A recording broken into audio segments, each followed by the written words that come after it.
Ya, assalamualaikum warahmatullahi wabarakatuh. Oke, untuk pertemuan sosiologi hari ini kita akan membahas tentang sosiologi sebagai metode.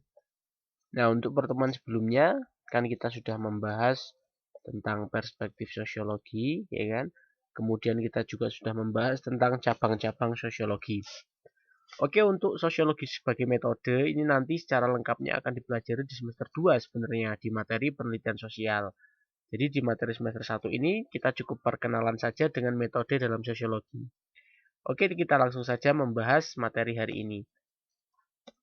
Nah, ciri-ciri dari metode itu apa? Kita bisa lihat di sini. Yang pertama adalah adanya permasalahan yang akan dikaji atau diteliti. Nah, kaitannya dengan ilmu sosiologi berarti masalah yang di sini dimaksud adalah permasalahan sosial ya, bisa gejala sosial, fenomena sosial atau realitas sosial gitu ya. Nah, itu yang pertama. Kemudian yang kedua, yang namanya metode itu berusaha untuk menarik kesimpulan sementara dulu atau kita sebut dengan hipotesis ya. Nah, hipotesis inilah yang pada akhirnya nanti akan diuji kebenarannya atau akan dibuktikan kebenarannya melalui penelitian gitu ya. Dan yang ketiga, adanya usulan mengenai cara kerja atau penyelesaian dari sebuah masalah. Nah, yang pada akhirnya akan menguji hipotesis itu. Hipotesis itu benar apa tidak. Nah, ini adalah ciri pokok dari metode. Sebenarnya ini juga dalam ilmu lain, bukan hanya sosiologi, juga ciri pokoknya seperti ini. Dapat dipahami ya. Intinya ada permasalahan, kemudian berusaha untuk ada hipotesis atau kesimpulan sementara yang akan dibuktikan, dan yang ketiga adalah adanya usulan mengenai cara kerja atau penyelesaian sebuah masalah tersebut dan hipotesis yang ada ya. Kemudian langkah-langkah penelitian dalam sosiologi itu sebenarnya ada uh, Pak Rohim di sini tidak akan menjelaskan secara detail ya, karena nanti akan dipelajari di semester 2 ya.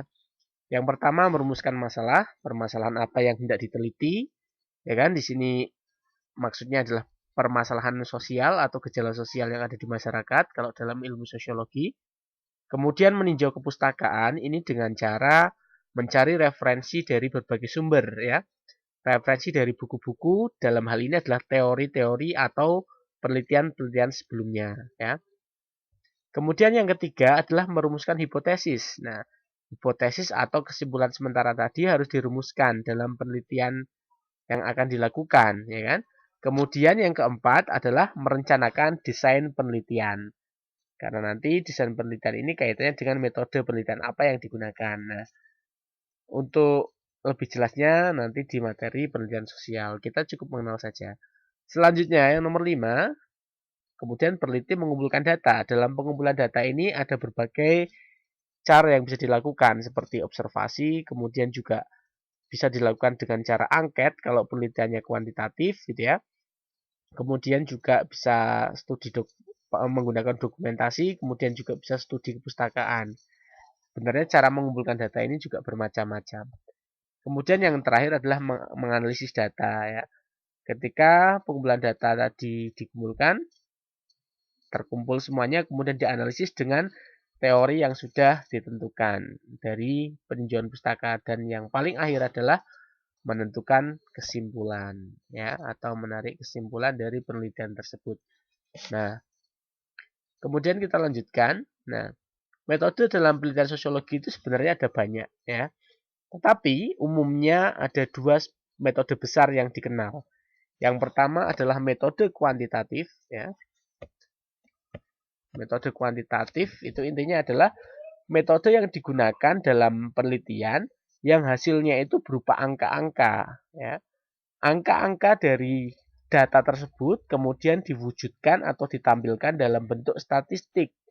Bisa skala, bisa tabel, bisa indeks, bisa grafik, dan sebagainya. Nah, metode kuantitatif ini biasanya digunakan untuk mengkaji hubungan sebab akibat, kemudian komparasi gitu ya, hubungan kausal gitu ya. Nah, nanti secara jelasnya di semester 2. Oke, untuk metode kuantitatif sendiri ada dua sebenarnya. Yang pertama ada sosiometri.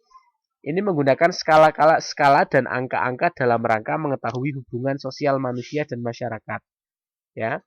Misalnya di sini kalau kalian bisa melihat ketika ada pemilu ya kan, pasangan calon A dipilih berapa orang, tidak ditolak berapa orang. Nah, pasangan B, calon pasangan B dipilih berapa orang, ditolak berapa orang. Nah, itu sosiometri sebenarnya. Dalam gejala sosial juga menggunakan hal-hal seperti ini ya. Biasanya ini dilakukan oleh peneliti-peneliti dalam bidang sosial memang. Kemudian yang kedua ada statistik. Kalau statistik secara umum bisa dipakai dalam berbagai ilmu, disiplin ilmu gitu ya, bisa sosiologi, bisa ilmu-ilmu lain, bahkan ilmu alam gitu ya. Cuma kalau dalam sosiologi itu menelaah gejala sosial secara matematis. Penerapan paling sederhana adalah menggunakan perhitungan ya. Misalnya statistik jumlah penduduk usia lanjut misalnya. Jumlahnya berapa, sekian persen dari sebuah wilayah. Nah, itu adalah statistik. Itu yang paling sederhana. Tetapi kalau dalam sosiologi nanti, di statistik ini bisa menjadi sangat rumit. Bisa jadi bukan hanya usia, bisa jadi jenis kelamin, atau misalnya kalau penelitiannya di sekolah bisa jadi jumlah nilai ya kan yang diperoleh seorang individu dan macam-macam. Nah, tabel tersebut dari statistik tersebut diperoleh dari angket atau kuesioner ya, dari responden yang diminta untuk mengisi angket tersebut gitu ya. Nah, ini yang metode statistik. Kemudian yang kedua ada metode kualitatif. Kalau tadi kuantitatif, yang kedua adalah metode kualitatif. Ini yang paling banyak digunakan dalam ilmu-ilmu sosial ya, sosiologi, antropologi, kemudian ada ilmu sejarah. Ini paling banyak menggunakan metode kualitatif.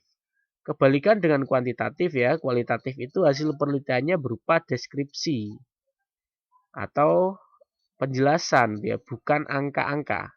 Dapat dipahami ya? Nah, misalnya ketika ada penelitian tentang makna simbolis dalam tradisi tertentu, penelitian tentang makna dari ritual misalnya ya kan. Kemudian meneliti tentang sejarah desa misalnya. Nah, itu pasti kualitatif. Ya. Nah, kalau dalam sosiologi sebenarnya ada banyak sekali jenis-jenis penelitian kualitatif, tapi kita bahas bagian saja di pertemuan kali ini. Yang pertama ada metode historis. Intinya mengamati atau mengobservasi terhadap peristiwa-peristiwa di masa lampau melalui sumber sejarah ya. Sumber sejarahnya bisa macam-macam ya kan. Bisa kepustakaan dari referensi tertulis, kemudian kalau lebih kuno lagi mungkin bisa dari prasasti dan sebagainya. Ini metode historis ya kan. Kemudian yang kedua ada kita bahas juga metode komparatif. Metode komparatif ini intinya adalah membandingkan antara bermacam-macam masyarakat ya, untuk memperoleh persamaan dan perbedaan ya antara masyarakat yang diteliti. Misalnya ketika masyarakat A ya kan yang sifatnya tradisional dibandingkan dengan masyarakat B yang sifatnya lebih modern. Atau misalnya sama-sama tradisional ternyata ketika dilaksanakan pembangunan di masyarakat B tidak jalan misalnya. Nah, itu harus dibandingkan persamaan A dan B apa. Misalnya ketika pola pikirnya berbeda atau kemudian ketika ada status sosial ekonomi di masyarakat A dan B ternyata berbeda, kebudayaannya berbeda, maka yang terjadi juga ketika menerima pembangunan juga akan berbeda. Nah, ini metode komparatif. Intinya adalah membandingkan antara satu kelompok atau lembaga misalnya, bisa juga dengan kelompok lain atau dengan masyarakat lain. Kemudian yang C, ada metode studi kasus. Intinya adalah ketika ada kasus-kasus yang sifatnya khusus ya, digunakan untuk menganalisis sebuah kasus atau peristiwa yang khusus terjadi dalam sebuah masyarakat tertentu, tidak terjadi dalam masyarakat lain, atau bisa jadi dalam kelompok tertentu, tidak terjadi dalam kelompok lain, bisa jadi juga dalam sebuah lembaga tertentu, tidak terjadi di lembaga lain. Misalnya seperti ini, ketika ada kasus, misalnya ada tradisi carok misalnya, itu terjadi pasti di Madura, ya kan? Nah, ketika mau mengangkat itu, seorang peneliti, apakah carok itu dianggap sebagai tradisi atau kriminal misalnya, nah itu pasti kasusnya pasti di Madura, itu unik, ya kan? Jadi tidak terjadi di masyarakat lain. Kalau kaitannya dengan individu, biasanya adalah penelitian-penelitian dalam psikologi, seperti itu, kasus yang dialami seorang individu. Nah, kurang lebih seperti itu ya. Jadi metode kualitatif itu intinya deskripsi dan bukan angka. Sebenarnya masih banyak lagi metode kualitatif yang dikenal dalam sosiologi. Ada etnometodologi, ada kemudian etnografi, ada kemudian juga fenomenologi dan sebagainya. Tetapi sekali lagi Pak Rohim jelaskan, di semester 1 ini kita hanya mengenal saja metode dalam sosiologi. Karena nanti lebih jelasnya adalah di materi penelitian sosial di semester 2. Oke, untuk pertemuan hari ini Pak Rohim akhiri dan Pak Rohim harap tetap semangat belajar. Untuk pertemuan berikutnya kita akan membahas tentang bagaimana sosiologi ini dihadapkan dengan ilmu-ilmu yang lain. Sosiologi dengan ilmu alam, sosiologi dengan ilmu geografi, sosiologi dengan ilmu antropologi, dengan sejarah dan sebagainya. Oke, terima kasih. Pak Rohim akhiri. Wassalamualaikum warahmatullahi wabarakatuh. Selamat selamat siang.